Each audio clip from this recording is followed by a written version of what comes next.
Oh, it's Carrick. You know, hard to believe it's not Scholes. I will take that every day of the week, even though it was nervy as fuck. Manchester United have just beaten Fulham 3-2. What a game. What a game. We are never involved in boring games, are we, lads? It's just something that is in us this season. You know, you could pick out a couple of ones from the season, but for the majority of the time, especially in the past kind of 5-6 games, it has just been a bit of a crazy whirlwind, to be honest with you. But we keep coming out on top. Usually, I will dictate the narrative and where it goes and the kind of choreography, all that kind of stuff. But Civir, what was you most happy with? Is that too much of an obvious question? Yeah, come on. That was Aston Villa all over again. You know, with Makeda scoring the final, and you don't remember? I think we said Cesco will score. Like we said, Maguire and Cesco, and You said a penalty as well. Yeah, so but I mean, bon that. Like, I'm just, oh my god, like I'm just happy we came back and scored in the manner in which we do. But we never make it easy. It's always like this. It's always drama with Man United. But yeah, the magic is back, man. Like the magic of Old Trafford is back. Like it's that same never say die sort of thing. Like Jesus Christ, what a fucking roller coaster, man. Yeah, because it was weird, Sam, wasn't it?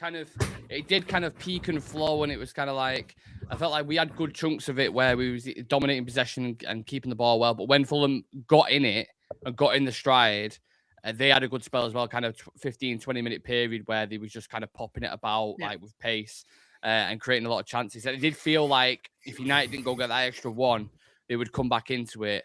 And my God, obviously the penalty is the penalty, which we'll get into. But that goal from Kevin, which is the least Brazilian name I've ever heard in my life, by the way. I don't know what his actual name is. There's always Brazilians, though. There's like Kevin, there's Fred. There's just... They shortened it, don't they, basically? Yeah. That was some goal that won it at Old Trafford to get them back into it. At that point, where was you at? Where was your head at? I had sort of flashbacks to like all those games that we've chucked away. The Forest, the Spurs, the Wolves, the Everton, the West Hams, all those games where you should just be putting them away and beating them and getting the win. And in the first half, we made it look fairly professional, I would say. I was like, yeah, professional performance. It might be a bit boring, but I'm all right with that. And then second half, we just decided, we're a bit bored. Should we just liven things up a bit? Give him a penalty. Kevin scores a screamer, and then Cesco decides, I fancy a goal.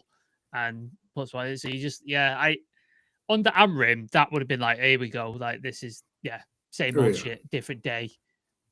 Under Carrick, it feels different, man. It feels like we can come back and we can do something. And Benjamin Sesko proved it. Yeah, I mean, there's so many things to go through, individuals. I mean, honestly, there's so many people I want to talk about. Like I said, I always try to go through it chronologically because there was that many events. We're probably going to miss out on some things. You had a couple of penalty shouts early on, Cunha and then Boomer, which I didn't think any of them was. Obviously, they did get the decision on Cunha, but it was for a free kick. And then that link, Chivy, between Bruno Fernandes and Casemiro, they're just like, from set pieces. I mean, Casemiro, if this is a farewell tour, my God, there's some farewell tour in it. Played really well. I don't know how he manages to sniff out those headers. Like, it has to be some sort of skill. Like, I used to think headers were just he's got a magnet in his head and there's a like Casa magnet. It's unbelievable. Yeah, it's positioning and timing though as well, right? Positioning, timing. You know, he's able to judge the flight of the ball. Always makes a very good connection. You know, it's just. And when you do it over and over and over, it's almost like a skill that he's acquired. And I'm sure, obviously, they probably walk through this in training and stuff. But then, just to have one person constantly doing this, like it's crazy. And these are the kind of moments that change games. And this is why he's clutch, you know. So it's crazy. But there's another name you mentioned there, and me and you have gone back and forth over this guy for years. And today, like, I'm done with the Bruno criticism. Like, I hold my hands up, man. I'm done. That turn, that drop of the shoulder for the last hours, like. And do you know what? As well, though, he got bullied a little bit in the game physically. So I actually don't think he had his best game. But the fact that it's such a good quality to have that you can still deliver two key assist, an essential assist to win your team the game. In the moment. He By the can, way, he can play at a 6 and still win us games. That's how good he is. Two assists in this game. So I think he's on 12 for the season. Yeah. So he's going, I think he's going for the Premier League assist record at this point. Which is, do we know what it is? Like 18 or something, is it? Somewhat like that. Which I think De Bruyne got it right. He would easily do it if he carries on like that. Easily do. And it's instinctive, right? It's not like planned. It just happens. And what a big moment. And for him it was a perfect ball to Cesco. And it was almost as if he was caught in two minds. Do I shoot first? Like, what do I do? And then he stopped it and turned. And so we'll get onto that Cesco. Don't you worry about that. That'll be the dessert, mate. I'll happily analyze that goal. Not a problem. There's quite a lot of you in the chat joining us, so I want to hear every single one of your opinions. Get it in the chat, and we'll go to it very, very shortly. But like I said, we've got quite a few things to kind of sift through. Second half, Sam, I feel like we started a little bit bad. I felt like Fulham was all over us. A bit of pressure. And then obviously when Cunha scores a goal like he did, again, I don't think he had his best. I felt like his touch was off at times again. Passes going astray. But when he finishes like that, and like he did against Arsenal, you can't really complain. And the no-look pass from Casemiro as well. Two Brazilians linking up. Outrageous, wasn't it? Unbelievable. Yeah, if Casemiro wants to consider staying, I mean, I'd be open to it at this point. Like, it's just... He does not look 30... What is he, 34? He's playing like he's like 26. Yeah, he's ridiculous insane. at this point. Insane. So yeah, the no look was just like chef's kiss. Like, it's ridiculous. But Cunha, he's kind of like. Do you remember when Rashford had that goal scoring record, and in some games he wasn't really involved, but he'd pop up and he'd score. Yeah. That's kind of what Cunha is. Like, if he's not putting input into the game, he will pop up with a goal. Yeah, it doesn't matter, does it? And he just comes out of nowhere and gets a goal. So I don't mind so much sometimes when he's not having a great game.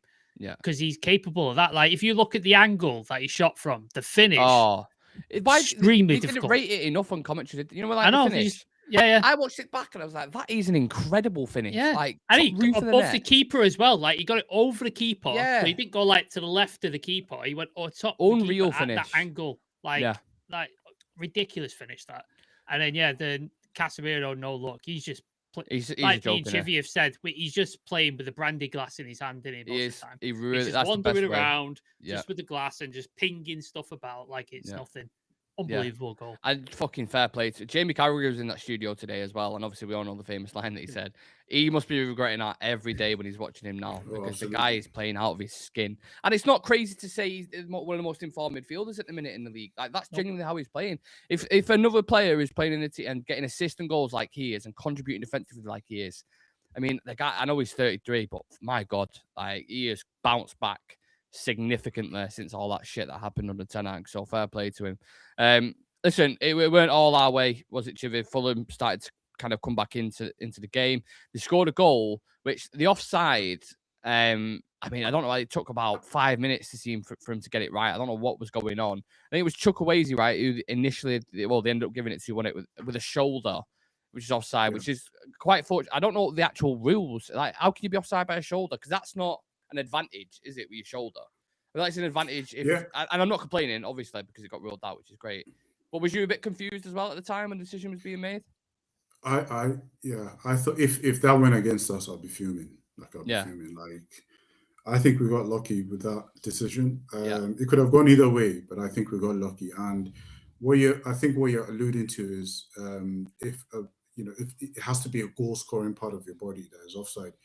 That is a rule that Arsene Wenger was saying should come into. So it's been floated around. I agree with it, but it's not. Yeah, but and I agree with that as well. It has to be like a goal scoring part of your body. But it worked in our favor today. Sometimes you get these decisions, sometimes you don't. Absolutely. And it's just one of those ones that worked in our favor, because I think it should have stood, really, to be honest. But no complaints. Like, I was praying. I was literally praying, like, please, like, saying to God, like, we've been through so much. Yeah, give us something. Give us something. Like, It's my mom's birthday as well today, so I was like, come on, like, let me. They're having a party there in Nigeria, but I'm like, let me just celebrate something there as well. Yeah. So You're like, having a party now after that result as well. So well, absolutely, happy days. yeah. So it's one of them ones where I was just like, yeah, it could have been, it could have not been. Who knows? Like, but fair play to Fulham. Like, I know we're talking about how Mbeumo and Cunha were sort of missing. Fulham just blocked off all passing lanes. Like, they're a really good well side. coached team, yeah, really well, and they made it difficult. So it wasn't for a lack of trying for Mbeumo and Cunha. I know they had a few touches, but they made it really hard for them to be able to play. And sometimes we need those kind of performances from the opposition to sort of learn from them. Absolutely. So yeah, so fair play to them. And those kind of players, like, it's always, we just need moments. Like, I remember when Chelsea had Crespo, and there was like 3 different games where it would happen where Crespo would be missing for the whole game. And then one time you see him is scoring, he's equalizing or giving them the lead. So special players just rely on moments. They could be missing for long parts of the game. You just need one moment to come in, and that's what happens. Yeah, absolutely. That's why Sam's kind of used the thing there with the example with Rashford that season, because he was that in form. He could have a shit game for 80 minutes and he would just pop up with a banger. And you'd be like, I remember the goal at the Nou Camp that he scored where he went through the keeper's legs, from the side, and just like blasted it. By the way, wow, where the fuck did that come from? Like, can I just touch on Jimmy's thing as well? Like, I think all credit needs to go to Marco Silva. Like, the way he's coached his side and he set the side up, the players that he's got for him as well, and the way they're playing. Like Sander Berge, I think he's quality. He's top player. He's just such a good player. Obviously, he's Kevin scored an absolute screamer. Calvin Bassey's brought up Alex Iwobi and stuff. Like, he's brought them up to a level. Why Fulham are letting him go, I do not know, because they're not going to get a better manager if he leaves at the end of the season. I think it'd be a money thing, wouldn't it? I imagine, like, he wants a certain contract. They pay him the money because they ain't going to get a better manager. They're not at a. And to get what he gets out, that's what the sign of a top manager. Getting the best out of the players that you've got, and he does that with every single one of them. And he's on a shoestring budget. I looked at their summer transfer window in the thinger, and they spent 500k on a keeper. That's it. Yep. That was only his that loss as well. It was his only second loss in the last 8 games. Yeah, like he's in form. 2 lost in 8 games. Like, they're in top form. I think, weren't they just behind us in the table as well? Like 7. Yeah. 4 points. They were. Yeah. Now we're in the top 4, which we'll also talk about. But that's the thing. We need to put daylight between us and then those teams behind Liverpool. Just to kind of just give us that. We'll get into Champions League stuff and the future in a minute. Sam, we've got any comments that we can go through? Yeah, absolutely. Daryl Tolhurst, boys, absolutely lost my mind with a winner. Love seeing belief back in the squad. Tim 99, please for Cesco. I know Nick was. I'm surprised Nick is wearing pants at this review. But hey, if you don't know. There you go. T2 thought Cass was incredible. We fell to pieces when he went off. I agree. United and injury time winners. Every time I think about it, they pull me back in. This team never get up and let their heads drop even after the Kevin screamer. Casemiro, man of the match. Cunha reminds me of Nani. You'd be tearing your hair out at silly things he does, but he slaps one into the net. I mean, that's a good comparison as well. Yeah, it's crazy. And then Dawah Tolhurst said, happy birthday to your mum, Chivy. There you go. There you go. There we go. Shout out Mumsy. Listen, like I said at the start of the kind of review, it wasn't all a bed of roses. They did get back into the game, and it could have been a slightly different review had Cesco not done what he'd done. No questions on the penalty, right, lads? As soon as you saw the replay, you can't be doing that. Also, why is Maguire clearing him out? Like, Le Mans had that all day. Yeah, it was one of them. Split decision, wasn't it? Le Mans just have it. Just let the keeper, and he collects that, and it's no problem. But he just clears him out.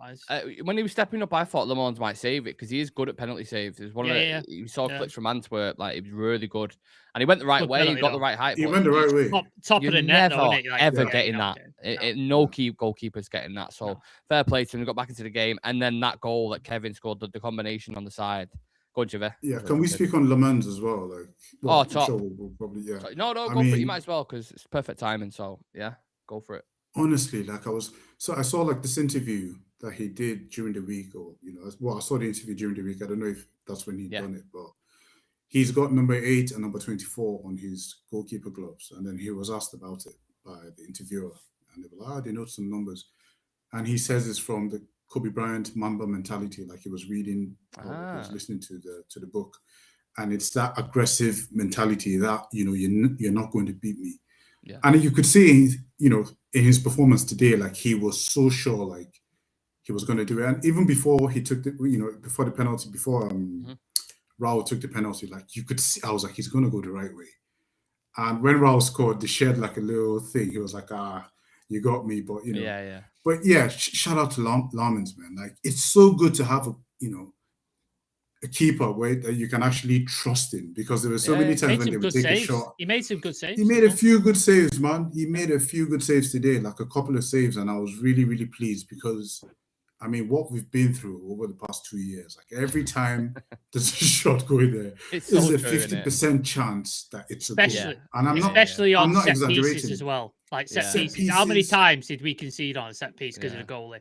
Like, it's a 50% chance, honestly, that it's going to be a goal. And just to see a keeper just save shots, like, so shout out to Lamens. And I know that, the 3-2 flatters, the performance, but yeah, I really wish he had a clean sheet, to be honest. But the thing is, though, the goals that he's conceding, you can go back through them all. They're not really his fault. Like that Kevin goal. Yeah.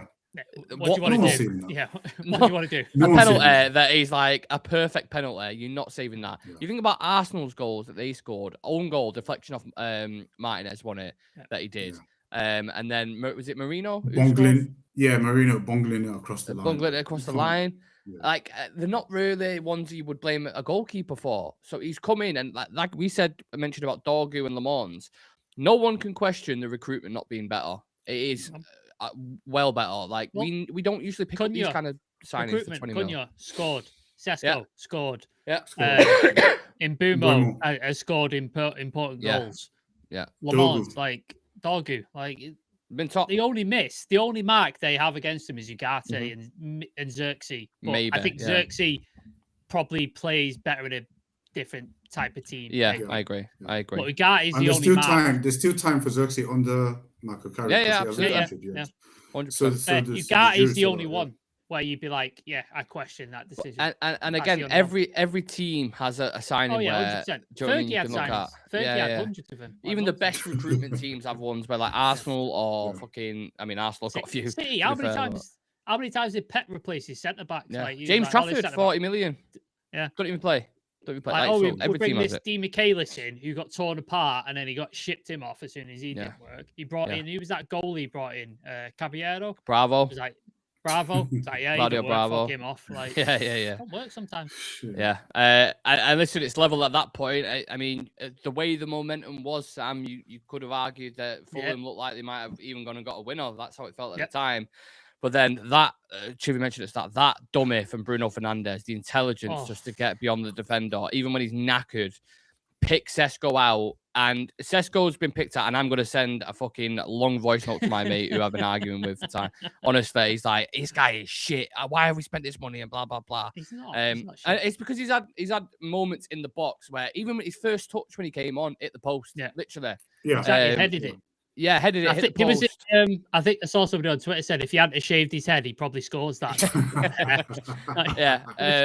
But obviously he was composed when he took his time and the finish. Yeah, talk to me about the finish, Sam. Like I've seen him score that goal for Leipzig before, where he gets the ball into his feet and then he swivels at the same time as he's receiving it, and it just blasts it top corner. I've seen the goal before, and he knows what it is. He didn't even look, did he? He was just like, nah, I know what this is. Swivel, turn, and bang into the top net. Goalie, no chance with that sort of shot. And that's a striker instinct. Like, if you put a guy who's not focused 100% on goals, he probably scuffs it, or he takes another touch and tries to, and he skips under his feet. Yeah, just instinct. And I think if we play more like that into his style, you'll get more goals like that. And I think, perfect impact off the bench. Come on. State your claim and score a goal, because Mbumo didn't have the greatest game up front today, but he's come on and states his claim, and he said to Carrick now for the next game against is it West Ham we got next? Yeah. He's saying you have to start me for West Ham now. Like I've scored, Mbumo didn't score. I've come on and made an impact, so you have to start me. Which is great. You want competition. So for the third game running, Carrick has made a positive substitution, and it's paid off. that paid off. So the first game was Cunha's cross into that because Yeah. Cunha came on as a Yeah. sub against Man City. Cunha's cross. Then against Arsenal was Cunha who Cunha scored. as well. Yeah. Yeah, and then today's Cesco. So like In-game management. in-game management, man. Yeah, that's Wonderful. what I'm talking about. Cesco's just been speaking about his goal as well. He says, what does the winner mean for me? Not just for me, it's for the whole team. It's really important, and I'm hoping to keep working hard and winning games. Everything you read about the kid as well, like he is... a lot of the quotes coming out from like the camp and people who work with him or former coaches, like he's the most detailed young striker out there. Like he will watch millions of footage of his game, how to improve, constantly pushing the boundaries, working extremely hard. Like, and he seems humble and he seems like he's down for it, even though, you know, because some people might think, listen, he went on a bit of a scoring run under Fletcher, didn't he? Like, obviously, got a couple of games and then took out the team. But I think, and again, we touched on this in the pre-match build-up, I think that's good management from Carrick because he's a young kid. He doesn't need to start. And Mbumo is a more experienced player. You've got 14 games just in the Premier League to get into Champions League qualification. If you're making subs like that and it's making an impact, there's not one player in that team who will complain. Not one. Yeah. Because they're all having a moment. Dorgu's in the first team now, obviously before he got injured. Cunha's scored in the past 3 games or whatever it's been. Cesco's back on the scoring sheet. And Mbumo's starting as a number 9. Ahmad's on his right-hand side where he loves it. Like, it's management. You're managing the players properly. And I'm here for it. Love it. Any more comments, Sam? Yeah. That goal was proper. We read that one. Lamont's such a solid keeper. Nothing he could have done with the second goal. He makes me confident where Onana made me nervous. Yeah, Onana and Bayindir made me nervous. Both of them. Xerxes was bought as a replacement for Vegas. It made sense at the time. And Calafidi said, Ugarte out, please. Oh, wow. So, poor Ugarte. I mean, I'm not really asked about focusing on things like that after the game, to be honest with you. You know, he did what he did, came on and did bits, but I appreciate that not having Casemiro on the pitch does make a difference. So I'm interested to see what kind of players we bring in to fill that hole when he does leave. As for the next 5 games, lads, Tottenham at home. Tottenham are currently playing Man City at the moment. We've got West Ham away, Everton away, Palace at home, and then Newcastle. You look at the way we're playing, like that's. I know people. There's no easy games. I know people hate looking forward, like, and we always do it, look at tables and stuff, but it feels more attainable now. Or am I wrong? Going to get results against them. It does, Newcastle. but at the same time, it's sorry. No, go, Chewy, go. Yeah, it does, but at the same time, it's like there's no easy games in the Prem anymore. Like they're not, you know, like anything can happen against Spurs, anything can happen against West Ham. Like these are teams that you really can't. Well, Brentford beat Villa today, Chivy, with 10 men. Yeah, get on that 1-0 with 10 men. With 10 men. Crazy. So yeah, it's possible. I mean, I think I get your point now, as in we are much more prepared. To go against these teams. Yeah, and it gives you a little bit more confidence. These are winnable teams. I mean, playing all the teams you've mentioned are all below Fulham, I believe. Yeah. Spurs, West Ham, and so Tottenham are below, West Ham, Everton are below, Palace are below, Newcastle are the 1, and that's at St James's Park. That's the toughest game out of the lot. But that's one of our toughest games that we've got left. Newcastle as well, though, like they have been in the league, especially have been out of form. Like they got absolutely whooped by Liverpool yesterday. Away from home, though, I will say. Away from home. But like there is fragility there in them, so you can beat them. They're not an unstoppable team, so it is doable. Palace are all over the place. Mateta's, I think, gone to Milan. If not, he's on his way to Milan right now. They're bringing in Strand Larsen. Yeah. Is he going to hit the ground running when he comes in? We don't know. They've lost Elise. They've lost Gahey. They've lost Eze. Glasner clearly doesn't want to be there. So there's sort of, do you know what I mean? Like Palace is there's a sort of thing where normally facing Palace is normally a sticky point for us. Normally we struggle with Palace. So yeah, Newcastle out of those is probably the toughest one, I would say. I've been looking at it and be like, yeah, that's going to be tough. Yeah, and the scope of things as well, Chivy, winning when Liverpool won 4-1, Chelsea won, brought their game back as well. People might not consider Brentford as challengers, but they got a win as well, who are still in the top half of the table. So important for Cesco to score that goal in it, because then we slip out of the fact we're going to 7th, I think it is, or 6th, just maintaining that position. And we're 5 points behind Villa now as well, which is, they might be dragged into a battle. That's how quickly football changes, isn't it? Absolutely, it's crazy. And then it's like within how many weeks? Within 3 weeks, Yeah. things have changed so much. Like Mad.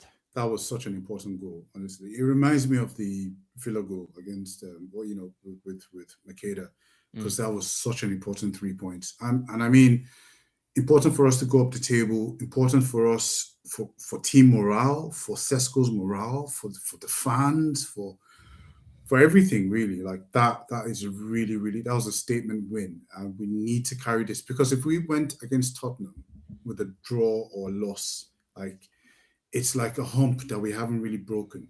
Yeah, you understand. But then now it's a little bit better. Now we can go there with a bit more confidence. Well, are they coming to Old Trafford? Are we going to Spurs. at home? It's at Old Trafford. Well, yeah. Yeah. Cool. So yeah. now important. And they've got a tough run. I mean, they could be fighting relegation. I'm not even joking. They've got they've got a North London derby. They're playing City at the minute. They've got us. I think they've got Newcastle as well. Like, yeah, there's no guaranteed wins there, especially the way they play in the Premier League. Like in Europe, they seem to be a different team, but in the Premier League, they're just shocking. I hate Spurs. They've everyone does.